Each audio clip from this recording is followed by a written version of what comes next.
Hello ladies and gents, and welcome to another video by HasLab. Now in this exam paper we're going to look at a past paper, and it's a past spreadsheet paper. So you should have this file, so you should have the paper 1 folder downloaded with the question sheet and J1431 income. Okay, so they're available on Google Drive. Now, first of all, we need to open the question paper. So if you open the question paper, it should look something like this. Now, in this question paper, they've given us a small scenario. So what we need to do first is we need to read the scenario and make sure that we understand what the spreadsheet is trying to model. Now, it says that the Manta Conservation Project has regional offices which collect money from research grants, donations, and the sales of education packs. The project headquarters are in Brazil. You will use efficient methods to calculate and summarize the income from 1 week in a spreadsheet. Now, so we move on to the first question, which is question 12 in this case. Now, using a suitable software package, load the file j1431income.csv. So, what we need to do is we need to load this file over here. Now, in fact, guys, what we need to do first is we need to make sure this is a CSV file, because sometimes the examiners give us files with the same names. So in here, Microsoft Excel CSV, comma separated value file. So we need to make sure that we open this. And if you look at the size of this is 1 kilobyte. It's very small. So we'll look at generic file types a bit later. So we double click first. Now guys, the first thing we need to do, and this is really, really important, is we need to make sure that as soon as we load the spreadsheet, we have to go to File, and we need to save it as a spreadsheet. If we don't save it as a spreadsheet and save it back as a CSV file, it won't save the formulas, it will just save the values. So we need to go to File, Save As, and in here we need to go to Excel Workbook. So I'm going to save in the same folder and click Save. So now we can see here that it's a Microsoft Excel workbook. Just go to File, Save As again, double check that. Yes, it is. Okay, so it's an Excel workbook now. Now, that is very, very important to do. You must always do this when working with spreadsheets. Now, let's look at the first question. So we've loaded this file, we've saved it as a Microsoft Excel workbook. Now, on the left in the header, add the text week 4. So what we need to do is we need to insert header and footer. So we go to Insert,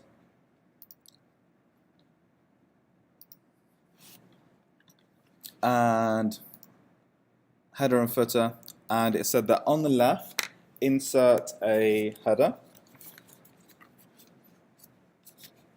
So here we type week 4, make sure that we get the right capital, so it must be exactly the same. So we type week 4.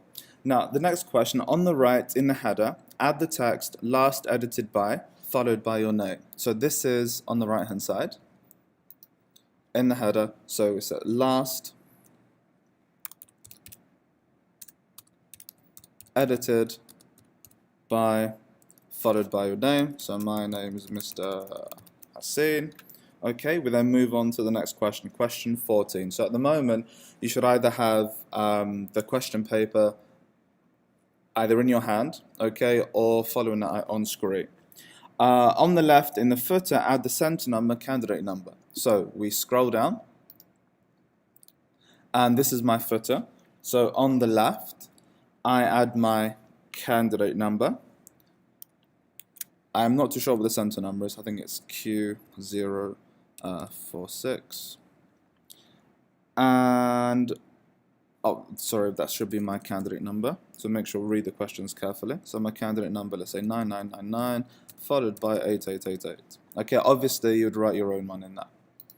And it says on the right in the footer, add the text last edited on.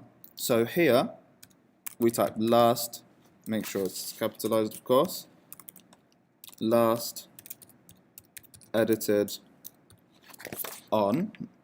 Oh, this should be a lowercase here. Followed by today's date and the text at time. So today's date is the, let's say it's the 20th of the 12th, let's say 2017, at, and here we can also add the time as well. So we can just write, let's say 9 o'clock. Okay, now we then go back to the question sheet. Now, the problem that students sometimes have is they're unable to go back and work in the spreadsheet because they see the headers in here. So what we need to do is we need to go back and change the view. So if we go to view, go back to normal, now we can work in the spreadsheet as we normally would. Now, question 15 now. So it says merge cells A1 to E1 so they become a single cell. So here is A1. So I've got to click on here through to E1. So I have to merge them first. So if I go to home, we can click on merge and center. Okay, so this is now merged. I don't know why it's done that. Let's just go back. So A1 to E1. Let's do this again. Oh dear. Right, okay, we're just going to have to merge it another way then. So format cells,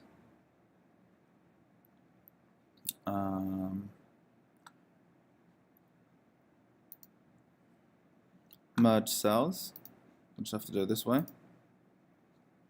and that still gives us the same problem. Oh, there we go. Okay, yeah, so now it's merged and they want us to center it as well, so it's centered.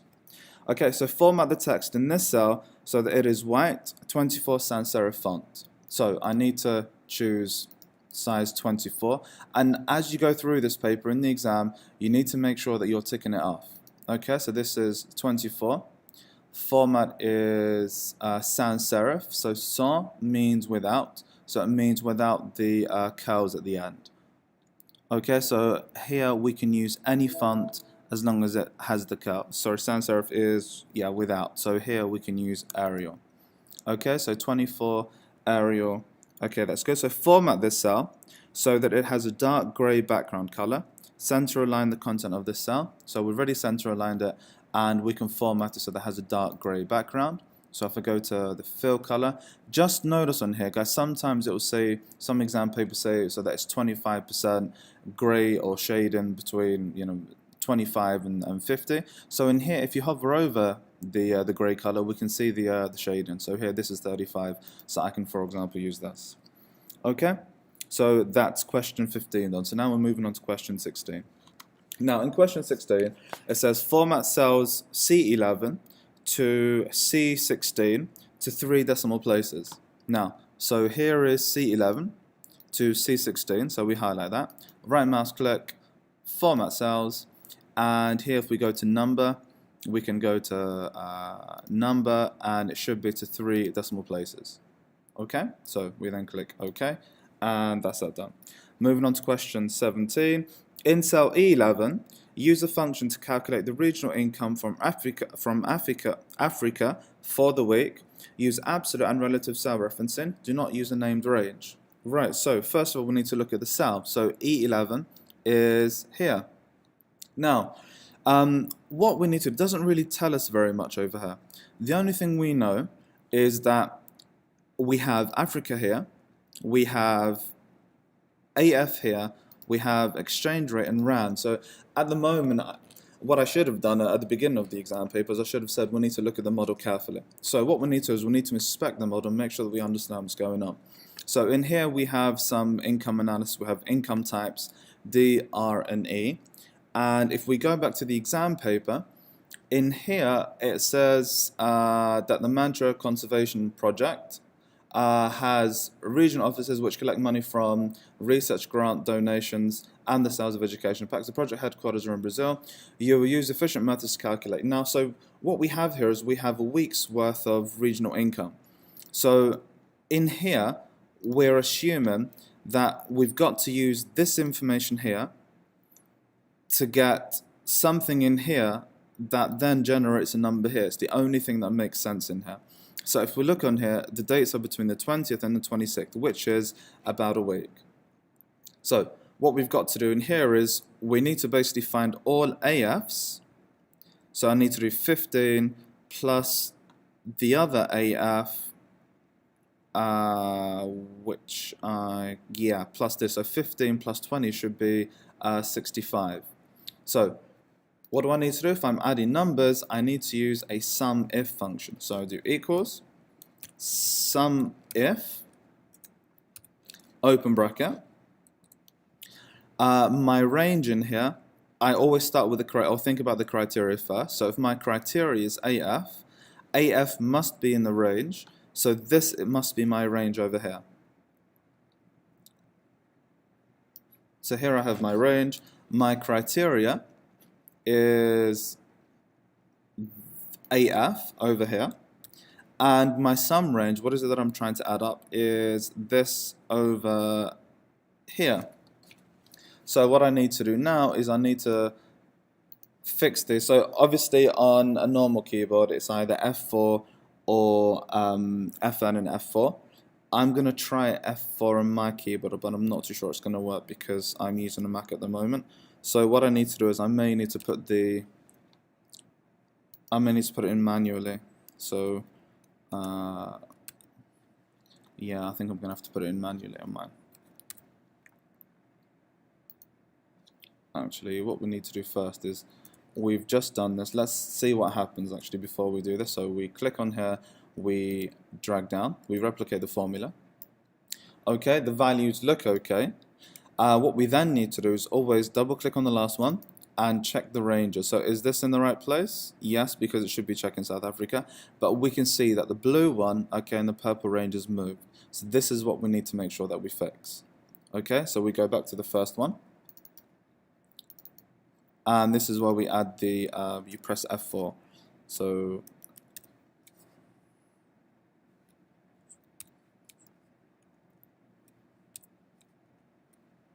okay, to make sure that this doesn't move, and it was also this one over here.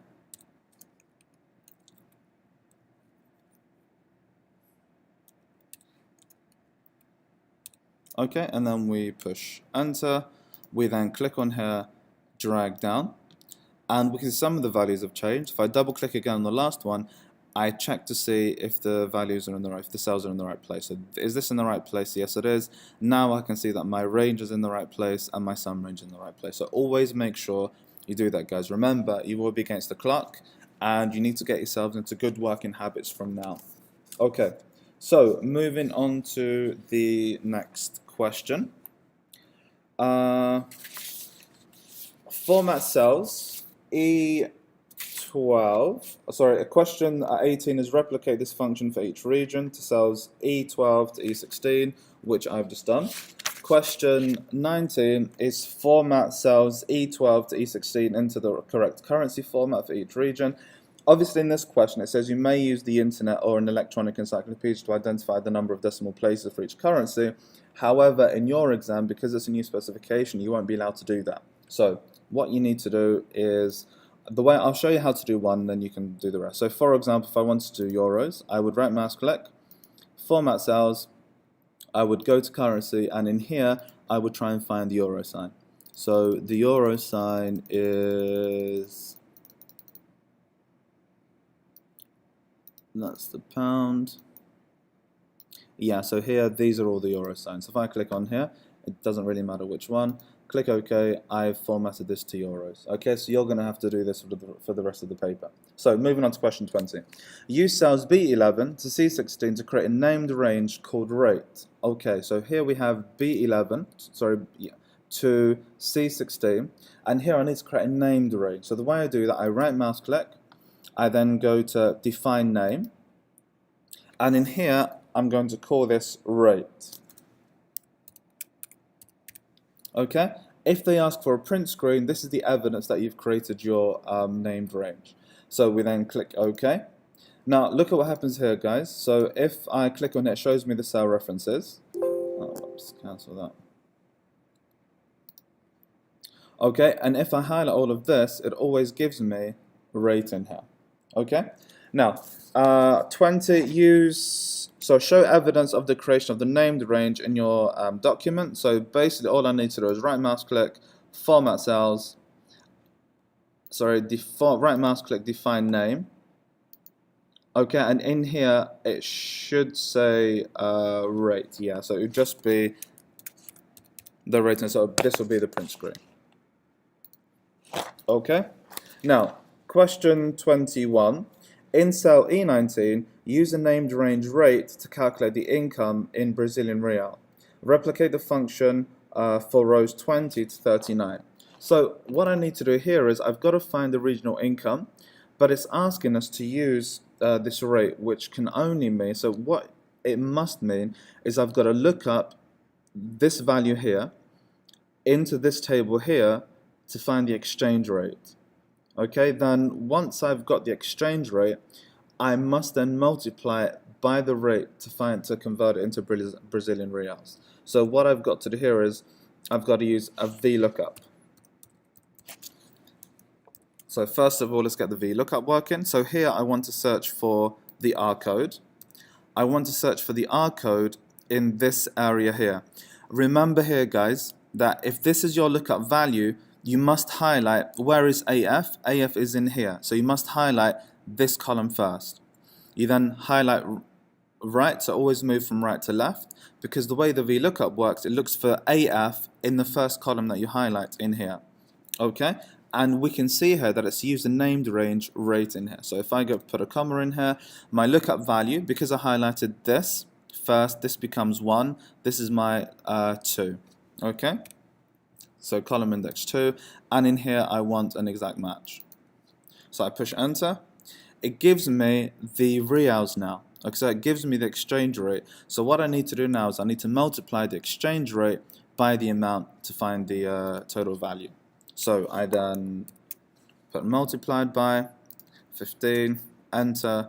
It then gives me the total value, and then I need to replicate the formula down to I think it said E40. Oh, sorry. Yeah, to E20 to 39. Yeah. Okay, so moving on to question 22. In cell E40, calculate the total income for the week. So all of this is in reals now. So we do equals, sum, open bracket, and here I need to add all of these values. Okay, so I push enter. Now it gives me the value. Remember, guys, that you'll need to format the cell to Brazilian reals as well. So in cell, question 24, in cell C5 to C7, calculate the total income in Brazilian reals for each income type.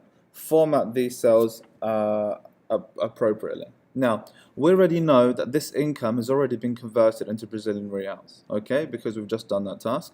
Now, if we go up here and we look at cells C5 to C7, here we need, this is an income type, so here we have donations, research grants, and education packs. Now, in here we have I-code, and in here we have I-code. So we must, it looks like it wants us to basically look up this value in this table down here. When it finds the I-code, it will then take this value, the income, and add them up. So in here, we need to use a sum if. So sum if D in this case. So we do equals sum if, open bracket. I think about my criteria first. So my criteria is D. D must therefore be in the range. So I click on, I highlight these for my range. I then scroll back up. My criteria is D, and my sum range must be this value here. It's what I'm trying to add up. So in here, I'm trying to find the sum of these values. I then push enter. It gives me this value here. I then replicate the formula, and it gives me this. Now, have you spotted the mistake? Oh, remember that we need to double check. Okay, our ranges, so we can see in here, is this in the right place? Yes, it should be looking for education packs. But we can see this is moved and this is moved. So we then go back to the top. We then go to the blue one. So on yours, you would press F1 and F4. On my one, I have to do them manually because I'm recording on a Mac. Okay, so we put them in and then replicate the formula again in a moment and make sure that everything that we use absolute ranges here. So I push enter, I then click on here again, I replicate the formula, and there you go. So although you can see there isn't much difference, when we print the formula, the examiners will expect to see absolute cell reference in this question.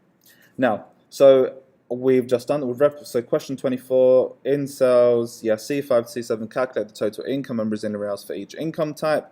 Format these cells appropriately. So once again, guys, we need to format this to Brazilian real. So we basically highlight them, right mouse click, format cells. Okay, go to currency, and we find the Brazilian reals. Okay, so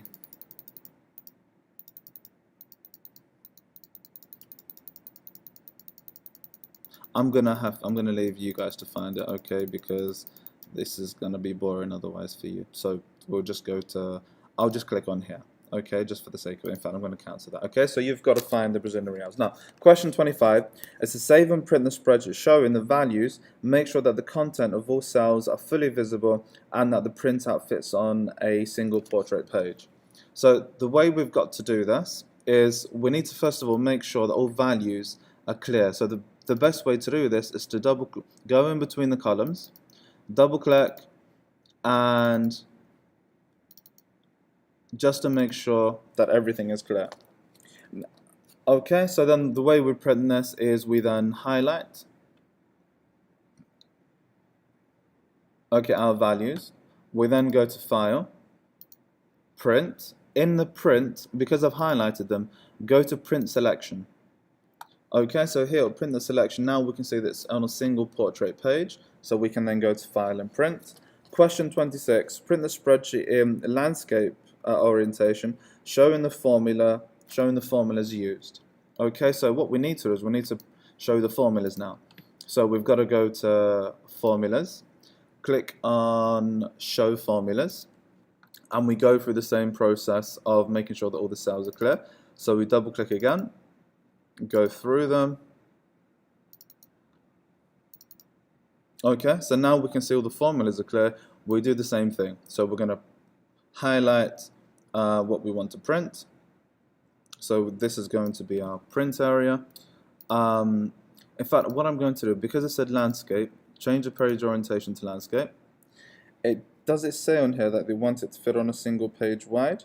Yes, it does. So question 26, it says, yeah, make sure that the content of all cells are fully visible and that the printout fits on a single page wide.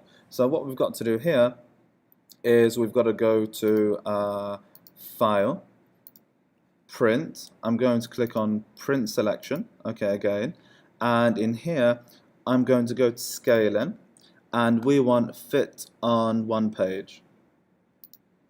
Okay, so now we can see that all the formulas print on a single page. Okay, so then we just print that.